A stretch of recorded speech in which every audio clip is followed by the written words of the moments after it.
Well, good evening, everybody. I hope everybody's doing well. Actually, you can't hear me. Hold on just a second. I didn't check audio.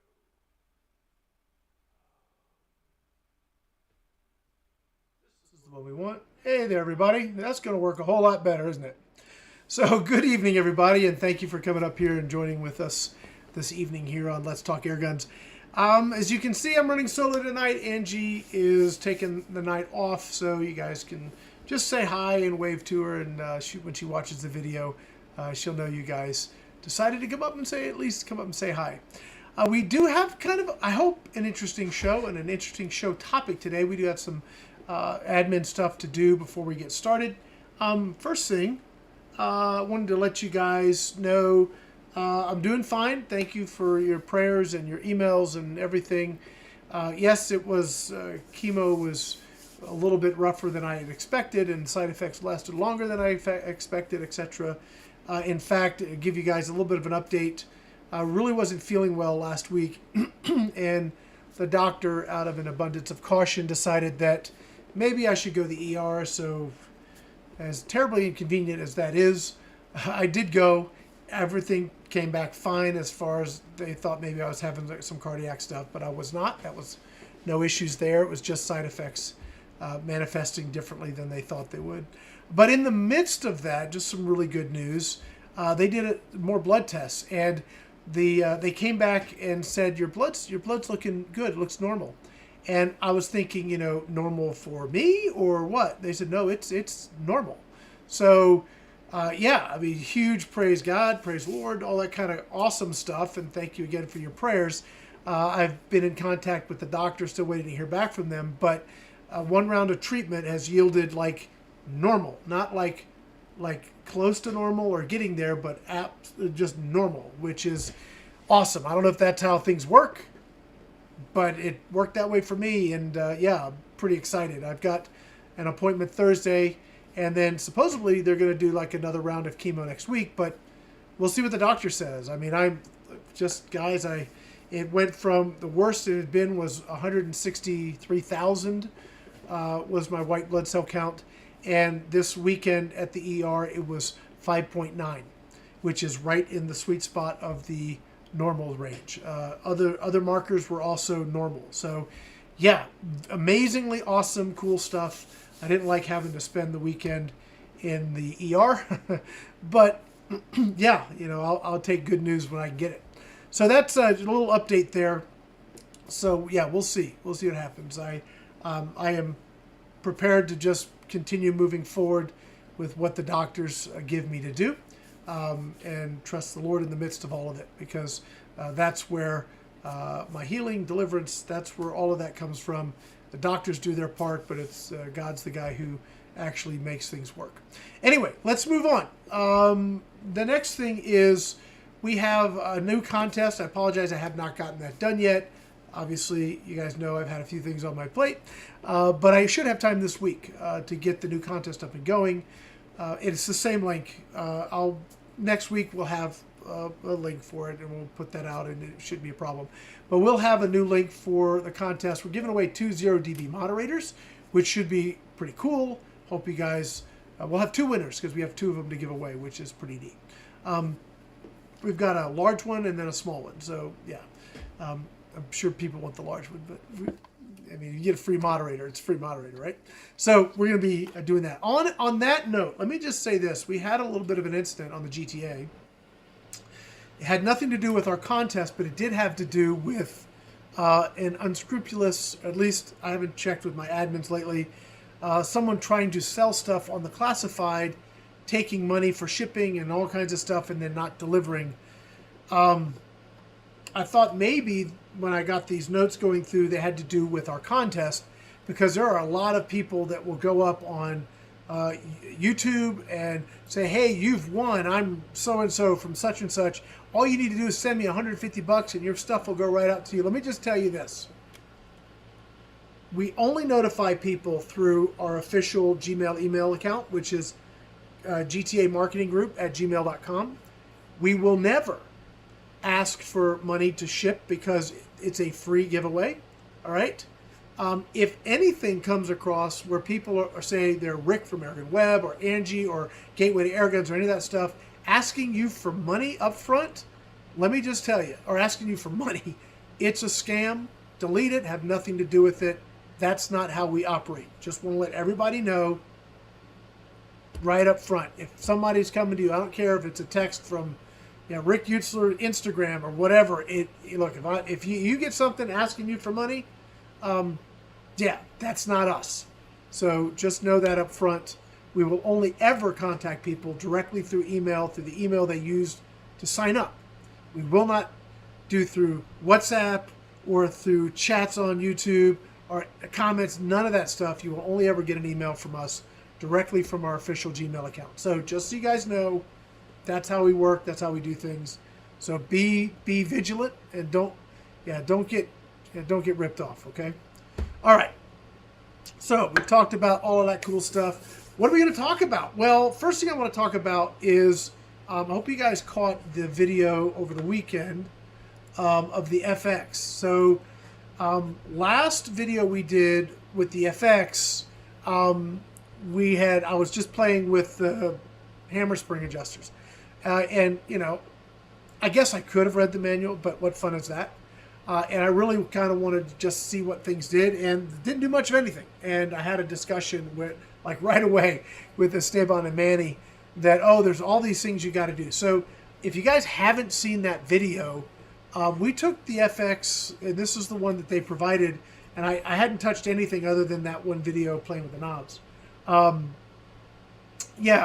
Harold, I would have loved to have been down there and in Florida with you guys for sure. Hopefully, maybe next year we'll be back in the running and go down and do that. So, but anyway, on the impact, I think it's a great video. We took it from 90 foot-pounds clear to over 150 foot-pounds, and it was very easy to do. It was methodical, so you have to take your time to do it, but super easy. And now I understand a whole lot more about how the FX Impact Mark III, the line itself, works.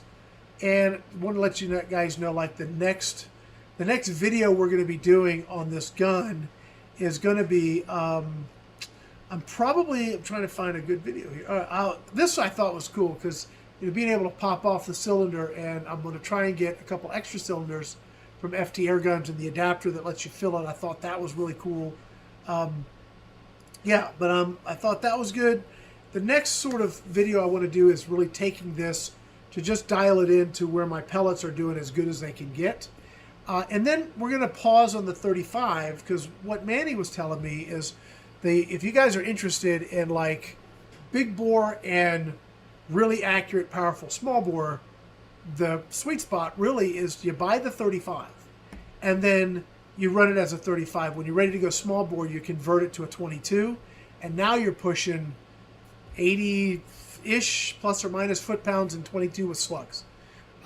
That is what I am looking forward to do. And after we do the dialing in the power for the pellets for max accuracy, Manny's actually going to drive out, and we're going to do a video together converting the gun, and then we'll do some work with us shooting it to see what we can get out of it. So I'm excited to have that series kind of coming up. So you guys definitely stay tuned. It's going to be a couple months as we get all that stuff together. So going to be pretty excited about that. So yes, guys, I'm running solo tonight. So I'm trying to stick to the schedule and not get too distracted as I want to do. And I'm also going to try and watch the chat. So let me see if we got anything going on here. Okay. Yeah, we can just keep going. All right, so I don't know if you guys watched the video. We just released it. Here's our webpage, AirgunWeb. Now, I've got a little scrolling thing here on the screen. If people want to know who's supporting AirgunWeb in general, you can go to AirgunWeb.com, and right at the bottom, we have all of these are sponsors of the channel, right? And what we're doing. And you guys can click on their stuff. You go to Air Arms here, and you're going to get a page with all of the videos that we've done for Air Arms like forever, and there's like 80 some odd of them. There's a bunch of them. So you guys can go through and just see all the different videos we've done from the beginning, at least that we've got posted so far, all the way back to 2018 on this.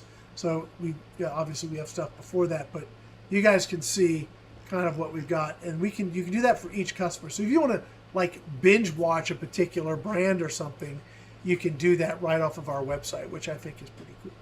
So anyway, the most recent video we've just posted was the Hatsan Jet, and it's done very well, and there's a lot of comments about that product, so I wanted to kind of go over. I'll pull up some pictures here. The Jet was interesting, and it really reminded me about what I've been seeing a trend with, and that's micro-carbine air guns. So I want to talk a little bit about that tonight. I want to get you all's impression of what you all think about micro-carbine. So like if I'm gonna, I was writing out this, not the script, but like the points today. If I think about like when I first saw micro-carbine or something that would be considered that, gosh, it had to be like a Crosman 2240 with a shoulder stock, right? I mean, you have the 2240 pistol, you have the shoulder stock, now you got a micro-carbine. And I know the trend has been, and it makes sense, you know, with physics and just, it makes sense. If you take and you want to have a rifle and make it a smaller form factor, you turn it into a bullpup. You keep the barrel length, you keep the power, accuracy, all that kind of stuff. But there are some of us, myself included, that like aren't like super excited about bullpups. I mean, I'll shoot them. Like some of them I really like. I like the impact. I actually like the little Beeman. The little Beeman bullpup I like quite a bit. But if I had my druthers, I prefer a rifle or a carbine, or now I'm seeing just so many micro-carbines. I prefer that personally. Curious what you guys think. If you guys are more bullpup people, or if you prefer carbines or rifles. I'm a rifle guy. Just, I don't know why. I think for me, the bullpups, I actually kind of do know why. Most of the time, bullpups tend to be top heavy for me. The scope has to be higher because they haven't figured out how to get the comb low enough, so you don't have to put really high rings on it. So your center of gravity is a little higher. I tend to cant or wobble when I'm on the bench, so my accuracy, for the most part, isn't as good with a bullpup. Now, if I can put a bipod on it, that certainly helps. But yeah, I struggle personally with bullpups. They're not comfortable to me, etc., etc. So the micro-carbine, or the carbine and micro-carbine, for me are like how I like to shoot. The Hatsan Jet, I was just straight up, like I mentioned in the video, when I first started looking at this gun and I had it in my hand, I was like, I'm not sure, right? So now I've kitted this one out, and I'm not done yet. I mentioned in the video, I think it was in the Vever video, that I was looking to get some of these legs. So these actually go on the side. So my next video, which will be the full review of the Jet, the next video of the Jet will be the full review. I'm actually going to use these on the side. It's disappearing there on my green screen.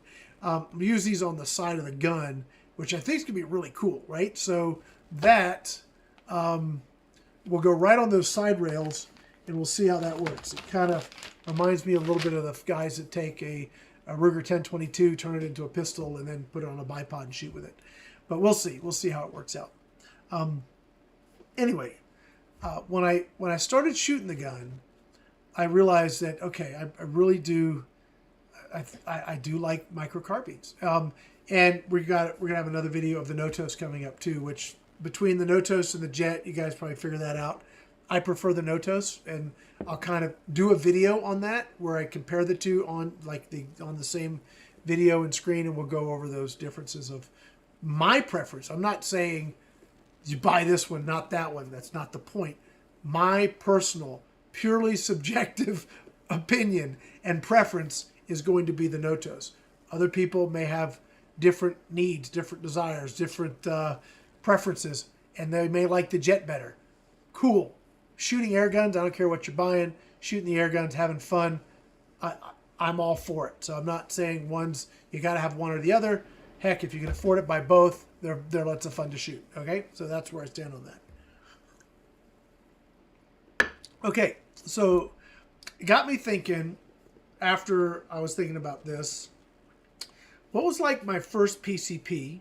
And Angie's up here, so I don't know if she won't hear this question until I'm probably past the answer.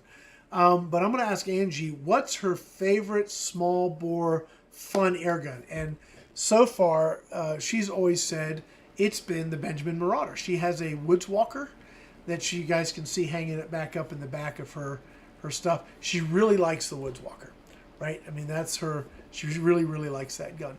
And I mean, I get it. My first sort of full-on micro-carbine was the, I mean, other than like maybe the 2250 XL, which is CO2, I'm going to skip that one, but was probably the Benjamin Marauder. And I took the minute I got it, the pistol grips came off, the shoulder stock went on, and that was it. That was how that gun lives. In fact, the one I have now is actually, I did that conversion a while back, and I have parts to do conversion with parts from buck rail. So, hi Terry, I will get to that video. I have not forgotten. They're sitting in my shop. But I'm going to take my my Woods Walker, which right now has the AR style conversion from RAI and Pyramid Air. I'm going to pull that off and try buck rails conversion, which is pretty cool, way cheaper. Just a great option if you're on a budget. And I love that gun in a carbine or a micro-carbine form factor. But that was sort of my first micro-carbine. And then I'm watching as things come out, and I'm seeing a lot of very small air guns hit the market. Was it a couple years ago? I forget now the dates, but I did a whole series on the Brocock Ranger XR, which was a regulated pistol converted into a folding stock micro-carbine. I love that gun. That gun's just way so much fun. It's only like 12 foot-pounds. It's not a power gun, but it's a fun, very accurate. I like bench shooting. Even I don't have to bench shoot at 50 or 100 yards. I mean, accuracy for me is accuracy. If it's a challenge to shoot super tight groups at 25 yards and I can sit down and do it, that's fun for me. I don't need to stretch it to 50, 75, or 100 yards. If the gun's a 25-yard gun and I can just sit down and plink for an afternoon just having fun, that is perfectly acceptable for me. Maybe not your cup of tea, but that's what I like to do. And for me, gosh, I'm just loving what we're seeing these days with this smaller, compact, quiet air guns coming out. It's just really, really cool. Someone said here there's a Hatsan Jet 3 coming.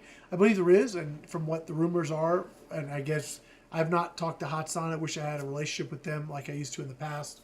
Would love to do that. Still, hey guys, I'm still here. We should, if at all possible, let bygones be bygones and let's work together. That's still what I would love to do. I know from what I've heard it's supposed to be regulated. That would be cool. I think the Jet needs a regulator if it's going to compete with like the Notos. The other thing I would say on price point, the Notos is cheaper by like at least 30 bucks maybe. So that's not insignificant. So certainly worth considering too. I think that video when we do the side-by-side is going to be really good, and hopefully that'll help people kind of make a choice and understand the differences. So let's see here. Angie's saying she's enjoying the Brocock Atomic, which is, yeah, that is, she wished she had it in 2225. Yeah, she's got it 177. That's also a very small sort of micro-carbine. The Catron, which I've got the long barrel version, but you could get it with the shorter version. I want to get that gun out again because I really like shooting that gun. And I want to do a video. Joe, man, you got to get some time off and come out to visit because we could pull out all of the black sort of AR-15 chassis type guns and lay them all out, and we could just have a black gun shooting day because I've got a lot of them now. I keep telling people I like traditional stuff, but man, have I got a bunch of black guns now. And I almost hate to admit it, but I'm getting more and more used to them. And there's some that I really, really like. Anyway. All right, so the other carbine that I thought was really cool, and I did a video of that recently too. Let me switch back over here. The other carbine that I did, and this is more carbine versus micro-carbine, but I was going back through some of my videos, and I think it was really actually on the Airgun web page, but like one of the ones way back in the beginning I did for Air Arms. If we go back to that page, and we go to the last page of videos, we'll go, and I think, yeah, here's the TDR back in, gosh, April 30th, so that is 5 years ago. This was like, the TDR is a carbine. I wouldn't say it's micro-carbine, but it's certainly a carbine, and man, that I like that gun a lot. Still do. And the next Air Arms video is going to be another one using the current TDR XS. I should have it at the top of this page. There it is. So that's the one I did last month. The May video for Air Arms, which won't be next Monday, it'll be the Monday after. We're going to be doing another video here with the TDR. So I'm not quite sure what I'm going to do with that yet. I was thinking about going out and doing some rabbit hunting, maybe. I don't know. Or depending on what the wind's like, maybe see how far we can stretch it. Can we shoot 75? Can we shoot 100, etc.? Just seeing what we can do with that platform, just for fun's sake. Anyway, we'll see how that goes, because I really like that gun. Again, it's well, that's not traditional styling, but it's traditional form factor, and that it's a rifle. It's the rifle form factor, even though the stock's not rifle, but it's not a bullpup. Anyway, I really like that gun. All right. Okay. Yeah, and I pulled up some pictures of it too. So I don't know, guys. I'm still waiting to see. We need to go. Angie said we need to go kill prairie dogs with Joe. Yeah, I think my prairie dog hunting is going to be on hold through this year, guys.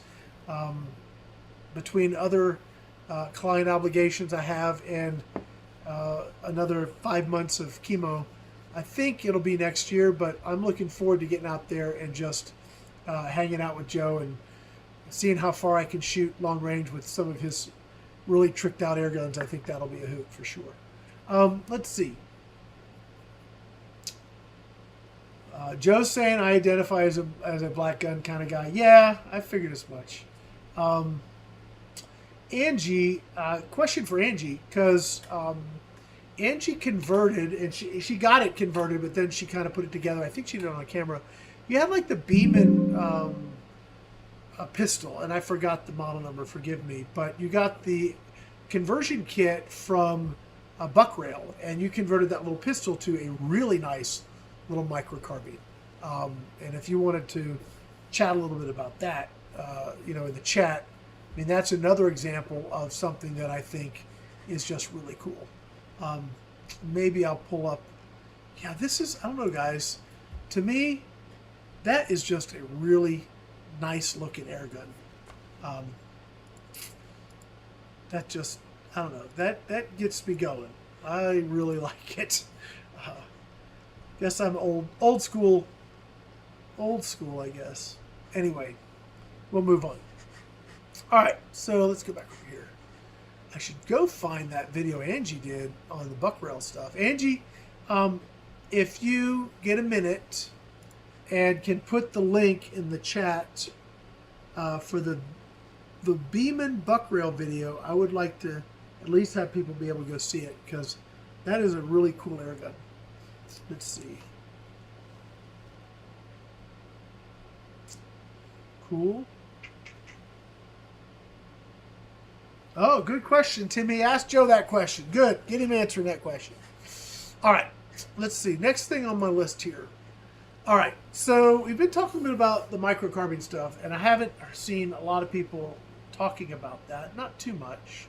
But I am curious. What are your guys' thoughts? Are there some other micro-carbines that you guys like? If you got some, I know there's some bullpup guys watching. There always are. What you guys like in a bullpup versus a micro-carbine? Does the height of the scope give you guys any problems, or have you gotten used to it, etc., etc.? I'll be curious. I'll try and watch the chat.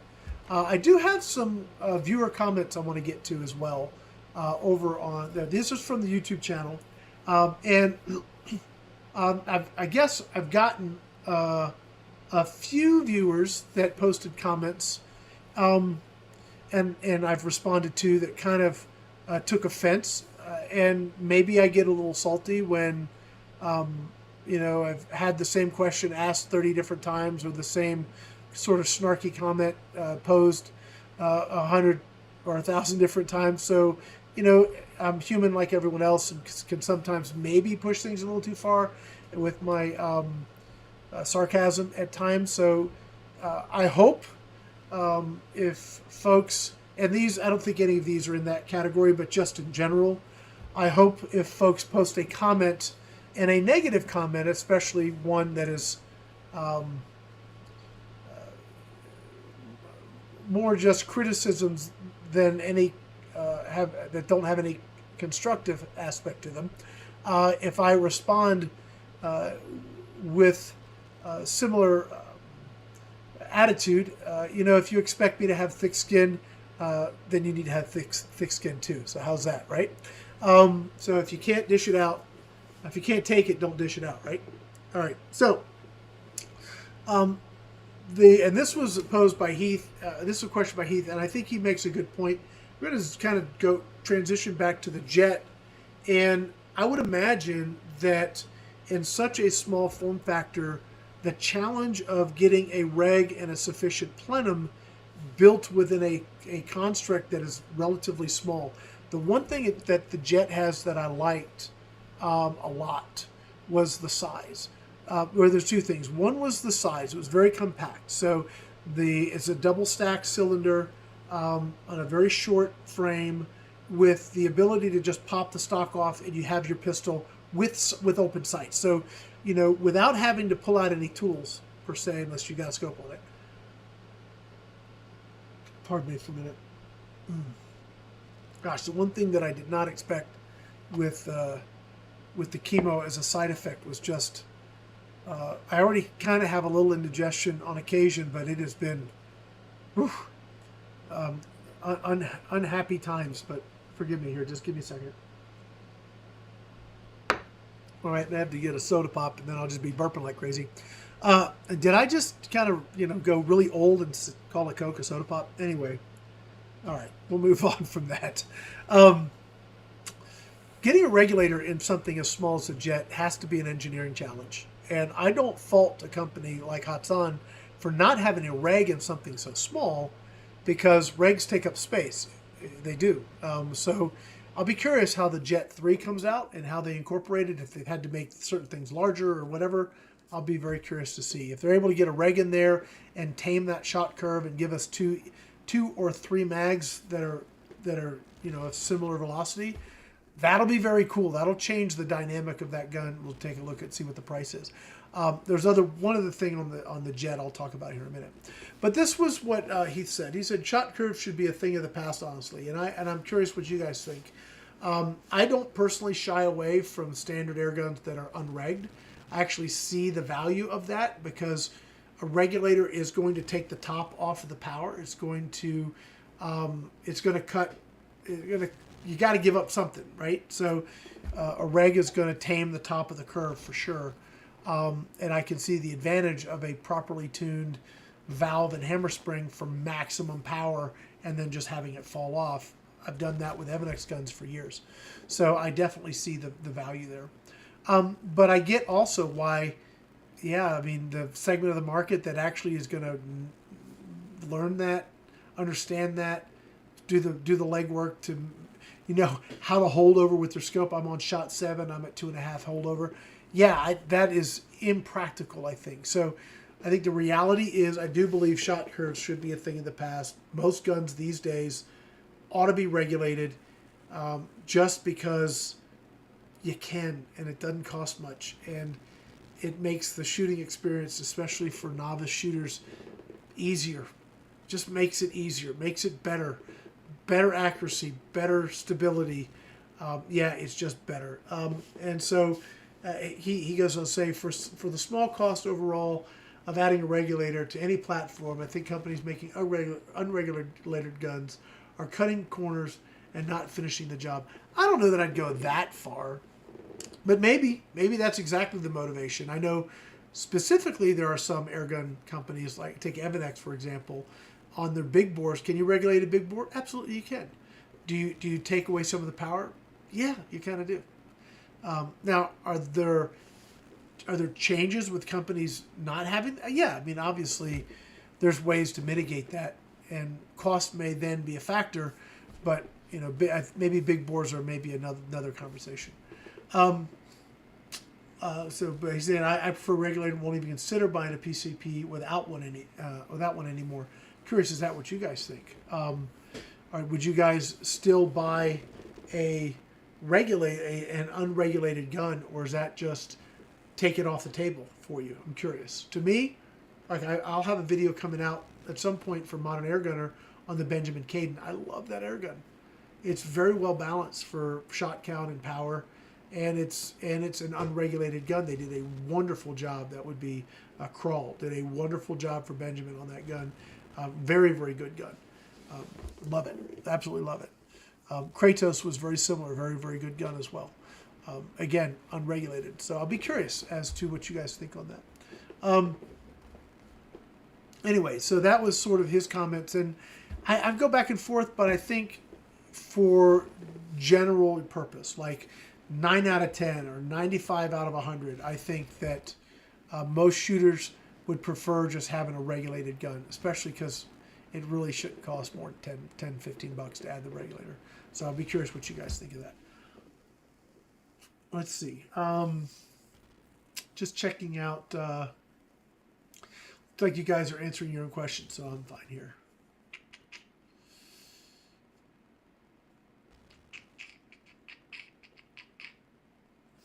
Okay, so Backroads Airgun, he's saying he uses a Jet 1 as a pistol, and I would absolutely see that. The Jet 1 without the second tank as a pistol, I think, is really cool. I do really like the really short form factor of that gun. The other thing about the Jet I like, which I do wish, I do not expect that they will do it, however, because they have a different take on, well, let me just say this. I think they have a different take on the sort of moderators on the air guns have to be permanently affixed discussion. That speaking of Umarex. I wish the Notos didn't have a permanently attached moderator to it. I wish it just had a threaded, and maybe take that off, put a muzzle brake that's 1/2 UNF, and just look the other way if you're concerned about it. Oh boy, I would really have preferred that. But they didn't. It's fixed. That gun will only ever be really a carbine, in my opinion. Really doesn't work as a pistol, but unless your pistol's like that long, it's forever long. So anyway, but the fact that you can add your own moderator to the Jet, man, that is also very, very cool. When you start looking at price comparison, on, by the way, this is something I've been thinking about on the Jet versus Notos. So just raw out of the box pricing, the Jet's $300, the Jet 2, excuse me, Jet 2's $300, the Notos. I bought one retail on Amazon for $269 or $264 in that range. So we're looking at $30 to $35 cheaper. Now, if you wanted the sights and the grips, that's extra. So whatever that costs, right? So the Hatsan comes with sights and a grip, so you don't have that. So maybe it's a wash in that capacity. But if you're only ever going to shoot as a carbine and you want it quiet, we're going to have to buy a moderator, right? So that's whatever the moderator costs, 100, 150 bucks, whatever. So with the Notos, it comes included. So I think the bigger, more complete package, even if you had to buy grips and sights if you wanted them, and you don't have to buy them if you're never going to use them, I still think the Notos, for me, is a better option. So,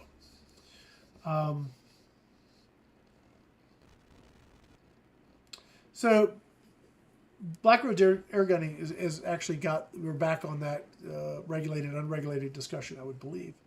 For hunting and need power, I tune for best curve at highest power. Yep. And target shooting, it's nice to have the consistent energy and bigger shot count. And that's where the regulator will give you more consistency and higher shot count. At least you can dial that in if it's an adjustable reg. That is the benefit. For pure power and hunting, actually an unregulated gun's better. Just know how she's going to drop on you. And if you're hunting squirrels, take a tank with you. So you get 10 shots that are like pretty close, and then if it starts dropping real bad, top it off after 10 shots. Keep a little pony bottle with you. Let's see. Yeah,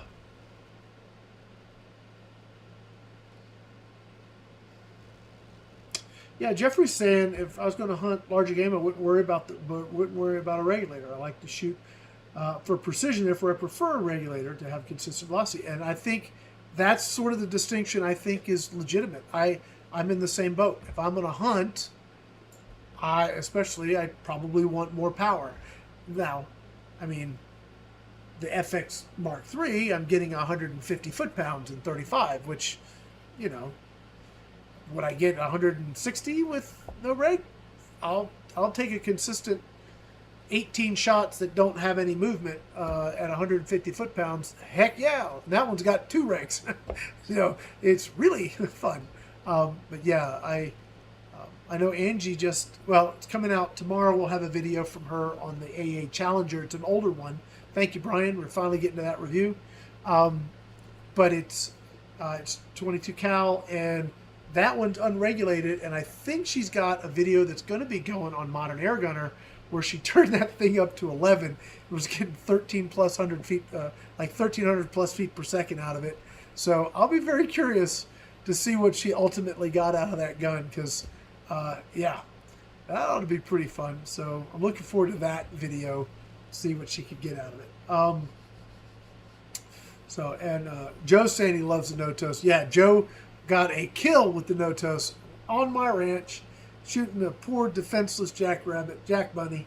Yeah, the poor little thing never had a chance with Joe out there with his Hades. It was all over, right, Joe? Anyway, let's see.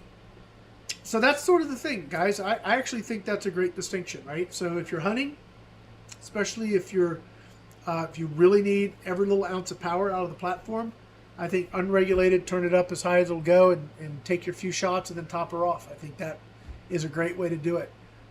If you're target shooting, then gosh, regulated. Absolutely regulated. I don't know why you wouldn't almost insist on a regulator. If you're a target shooter or a bench rest shooter, you're going to want the gun regulated. So that's a really good distinction. Easy way to kind of determine if, depending on what kind of shooting you do. I like small game hunting. And I need as much power as I can wring out of the gun. Well, then, an unregulated gun may be perfect for you. Or something like the Avenger, where you can turn it way up when you need it and then turn it down when you don't. So you have those. That's as an option too. So pretty cool. Let's see. Angie's saying that Jackrabbit almost touched him with his eyeball. I mean, poor defenseless Jack. Yeah, it was a poor defenseless Jackrabbit. Look, the Jackrabbits around my range, which is where they shot him, they're so docile. You can almost hand feed the doggone things. Anyway, not a big deal. I'm glad Joe got the first kill with the Notos. It was fun. Okay, next question. Gosh, I get this. This is one of the ones that I get all the time. And people just want to argue with me because they're right. They're so right. They're so unbelievably right. But they're wrong. I'm not going to call it the guy's name because, again, I don't want to offend people. Maybe cause you to think maybe might be useful, but I don't want to offend people. This guy's basically saying, I don't understand. Why don't you just clean the barrel before you shoot the gun? I know you guys think the same thing, but I don't. And I have a reason I don't do it. First of all, it's not 2006, right? So in 2006, when all I was shooting was Chinese copy brake barrels, oh my God, did you have to ever clean the barrel? In fact, you ought to get some JB bore paste, and you're going to burn an entire bronze brush just getting the thing where it's shootable at all.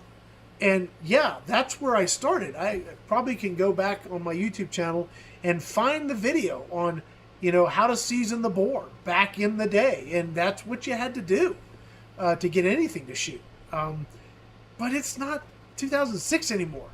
It's 2023. And I don't know, Angie can chime in. I mean, she has a lot of air guns come across her desk, is doing the grip program. I have a lot coming across my desk, and I bet you it's probably easily 9 or more out of 10 that are just fine out of the box. That don't have to touch them. And now, for what I consider accurate, and maybe I need to raise that bar, I don't know, but I haven't found any guns that when I cleaned the barrel, they got better.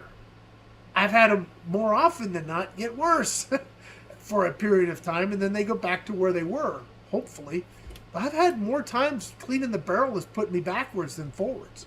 Now, there are times where, like this, I love the Hubin. I love the gun. And it was shooting just so great, just beautiful. And I took the thing out, I was going to do video, and I couldn't get the doggone thing to grip. I'm like, what's going on? And I reached out to New England Airguns. Oh, yeah, it's time to clean the barrel. Clean the barrel and right back down to beautiful groups again. So, I mean, there are times you need to clean the barrel, but my philosophy, if it ain't broke, don't try and freaking fix it. Because you're going to wind up breaking it, what wasn't broken in the first place. At least, that's been my experience. So, the other side of why I don't clean the barrel is I want to know what the average shooter is going to experience when they buy the gun. Now, maybe you guys have like all the cleaning stuff. You just like ready to roll. You've got it all laid out. I happen to know of a professional, and she knows who I'm talking about, a professional air gun reviewer that did not have the proper utensils for cleaning an air gun. Yeah, it was an amazing thing. And if the professionals sometimes don't have the proper utensils for cleaning an air gun, right, Angie? Oh, sorry, I let that out. She does now, by the way. She's fine. I was like picking on her. Then I wonder what the end user is going to have. If they're going to have everything they need to properly clean and handle the gun. And with guns these days, and back in the day, we were terrified of damaging the crown, right? So you had to clean from the breech and, not go from the muzzle and all of these things. Well, I mean, there's products that try and help mitigate the need of going through the muzzle, but some of these things you got to take the barrel out. And I just don't see a new air gunner grabbing the brand new air gun, tearing it down, cleaning it all the parts, polishing it all up, putting it back together, and then taking their first shot. What I see is them taking it out of the box and shooting it, and then going, why isn't this accurate? Or, wow, this is accurate. That's what I see. I want to personally have that experience that I can actually talk about, that I can actually address with a new air gunner. This is what you can expect out of the box. Now, the guns that require a patch or cleaning, I just tell you they require a patch or cleaning to get best results. But I don't do it first. Now, I do that for my own sake because, again, I want to bring that information to the viewer, to you guys, that maybe are the viewer that's, oh, you have to clean an air gun? Well, eventually, probably, yeah. But, most of the time today, they just shoot. They just work. And there's some, and it's usually, no offense to our friends in Asia, but it is usually the lower end Chinese guns coming over. And what you're finding, and I wrote, I don't know if I put it in a comment, replied to a comment. I might have actually replied this point in a comment. There are those companies that we've seen it, and I could probably name one. I'm not going to right now until I check out the next iteration of what I'm testing. That you have a name brand, an established. This happened with Beeman. All right, we'll use Beeman for an example. Beeman never built anything. They imported German guns and sold them as Beeman air guns, and then that changed over time. And then the Beeman name was bought, and Shanghai Airgun Group started selling guns under the Beeman name. Well, they're not German. I don't care how you wrap it. They are not German air guns. You cannot say a Wyrock is the same as a Shanghai Airgun Group, whatever. They're not the same gun. And those guns were notoriously dirty. I mean, they absolutely needed more than one patch. That was a brass brush, JB bore paste, or whatever, that paste stuff you buy at Pyramid Air. That's, you had to spend some time getting that thing ready to shoot, or it just wouldn't shoot. And I'm seeing that happening again, where you have a holding company buys a reputable name and then just milks the name, putting out products with that name on it that are, well, they're not good. I don't know how else to say it. And those products absolutely need a thorough cleaning before they even have a chance. I still shoot them out of the box just to see, and then I'll run my patches and we'll go, oh yeah, that's why she's not good. But now I know, right? If I don't shoot them as they come out of the box, then how can I have an honest opinion of how the gun is out of the box, right? So that's why I do it. I know I kind of soapboxed on that a little bit, so hope you guys get it. So it looks like, yeah, I mean, it looks like most people get it. And there's like Black Road said, look, I throw some patches down there. Oh, that's cool, man. I'm not saying don't clean your barrel. I'm just saying I don't, and here's why. And if eventually I do, and we find out then if it was beneficial or not. And most of the time, it's either no change or it got worse, not better. So anyway, that's that. Oh, let's see here. Let me see. I got a question here. We got Grill Billy. I'm thinking of purchasing a Notos or Avenger bullpup. Ooh. Both. Which recent compressor have you been most impressed with? Thank you in advance. It's a good question. I've got a video. Okay, so I had 3 come in lately. JTS, the Rove Air, and that one that I got, oh gosh, Vever. There we go. It was the orange, trying to see the letters on it. So I had the Vever at 350, and the Rove Air and JTS are the same at about 500. They all work. They all just work. Personally, and I say this only because I think at least the engineering behind the construction of the unit, it lends itself to better long-term durability, in my opinion. The JTS, it has first of all, it has three cooling fans. And they're all strategically placed. They're not just fans in a case. All right, cool it. No, they're strategically placed with purpose to cool specific portions of the compressor during filling. They have run it under load for over 45 minutes testing the cooling system without any degradation in performance. So I'm not saying go do that. You shouldn't do that. But that's how they tested it. And it probably could have gone a lot longer. It is the other thing about that unit that had me going, okay, I like what they're doing here. Actually included a sheet on the 2 things that are going to wear out. One gets dirty, and it's the check valve. You got to clean that. And the other one is the piston itself, which they actually have rebuild kits to rebuild the piston. So much like the Ready Air, which has a very easy to rebuild system, and that's another compressor. We just haven't seen that one around for a while. I've got to rebuild mine and start using it again. But the idea of making something from the get-go user serviceable, because they know parts wear out. We want to support the user serviceability of a product. To me, 2 big thumbs up. So I would pick, personally, I would pick the JTS if you have the extra cash, because of the extra cooling and because of the user serviceability. I would also consider the Vever purely because it's way cheaper. And in my testing, running it actually has a temperature gauge. The Rove Air and JTS do not have a temperature gauge. The Vever does. And even filling, like, I think I was topping off, or was I filling or topping off? Either way, I was filling the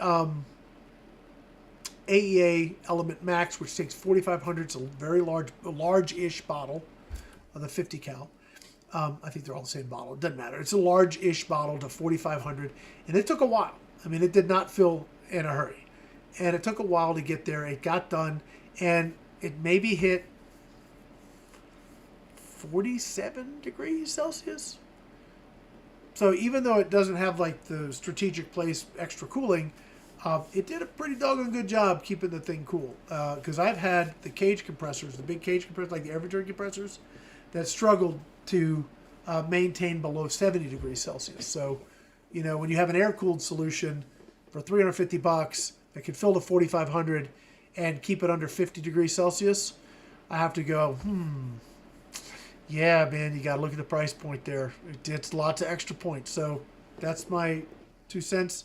The one thing about the Rover that has it going for it, and Air Venturi is, you know, our Pyramid Air, if you buy it from them, yeah, they should take care of you if there's a problem. I mean, there's some, they're not perfect. They're people like the rest of us, and sometimes things don't go awesome, but most of the time they're pretty good on taking care of their customers. So, I mean, that's nice. The Rover, or excuse me, the Vever, if something were to fail, yeah, I don't know who to call.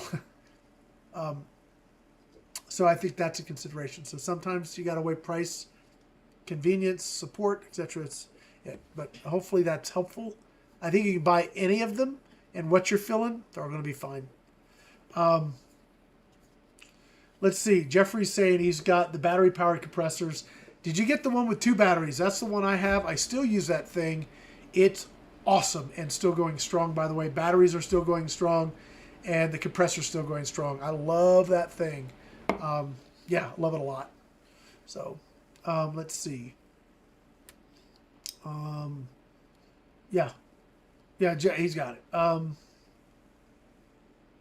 Yeah. Alex says he has the Smeco. Looks just like the JTS. Angie's been running the Smeco, and I bet you her testimony of that's going to be that it's a pretty doggone good compressor. I think she's had a lot of good use out of that.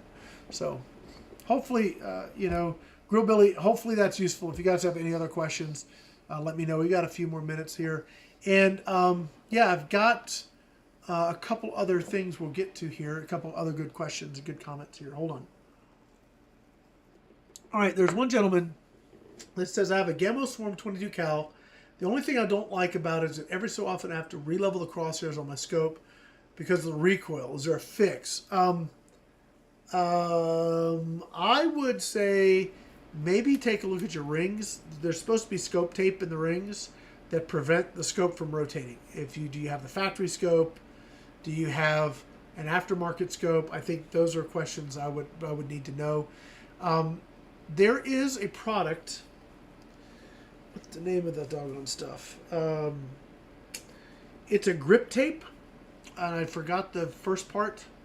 I bought it at Lowe's. It's a grip tape, and it's sticky on one side and it's grippy on the other. It's not as thin as the scope grip tape, but I've used that as a replacement in scope rings to provide a cushion, but also something that isn't going to move. So you can, you know, put the pressure down without damaging the scope, but also hold it. It almost like glues the scope in with you. But you find it like the electrical tape, but it's a grip tape. It looks like electrical tape, except it's cloth and it's grippy, which is grip tape. And that works really well. I would try that. It may work for you, because once you get it locked in, it really shouldn't rotate if you have good rings. Anytime I've ever seen rings rotate, it's because the scope's broken. So if you're rotating it and making it straight again, it's actually rotating and canting, but the ring, when you bring it back, the rings and the turrets are all straight. Then I would get grip tape. If you're rotating the rings straight and your turrets are off, yeah, your scope's broke. So there you go. Let's see. Hey, grippy is my word, Angie. I apologize, but I have to pay you a royalty like we do, like Joe. Every time we say, yeah, Predator JSB, Joe gets a nickel or something. Is it? Alex is asking, we review some of the AA semi-autos. I mean, that's our hope. we just finished our review, or I just finished my review of the AEA Element Max. My conversations with Airgun Tactical are ongoing. The hope was we'd have something new every month. May not be able to meet that. It's not on my part, but they may not be able to commit to that right now. I had mentioned on the video that I really wish I had a moderator. He's saying he's got some and some of the other things. So I'm probably going to reach out to him and see if he can send me the moderator and a rail, because I want to put a bipod on it. And I'll maybe do one more video with that before sending it to Angie. And hopefully you guys go to Airgun Tactical and buy some stuff, because that's really going to be the determining factor of if he keeps using us to do some work. Because if you go to his website and buy some stuff and say, hey, we bought it because we saw it on AirgunWeb, then yeah, that's going to prove to him it's worth his investment to have us continue working with the AA stuff. If not, we have some other irons in the fire with some other companies that are working with AEA, and we can certainly leverage that potential as well. I am open to work with whatever and with whomever for the most part. Yeah, just got to call me, and I'd be more than willing to work with AEA directly, as I have told them. But like I've mentioned before, they have a mindset like their guns are so awesome that I need to not only promote them, but then pay them for the privilege to promote them. And I'm not going to do that. I'm willing to work something out with them, but I'm not going to pay them to promote their guns. That makes no sense. Yeah. Anyway, let's move on. Let's see. Ooh, friction tape for sure. Yes, that's back on that rotating thing. Okay. Okay. Oh, Timmy, I'm sorry to hear about your sister-in-law passing away. Hopefully everything's, well, I mean, everything's not okay. Somebody passed away, but hopefully you guys are handling it okay. Everybody's all right otherwise. Last question or last comment we had, and this is a good one because it leads right into my next video with the, I've been staring at that picture for a while, but it leads me right into the next video here with the FT Airguns, the Mark III. I think, we'll find out, I'm guessing that 900 and some change feet per second with JSB 35 cal pellets is too fast. Now, we're going to find out. I'm going to start at where I'm at and then start backing the power down and see if there's any point where they start getting more accurate.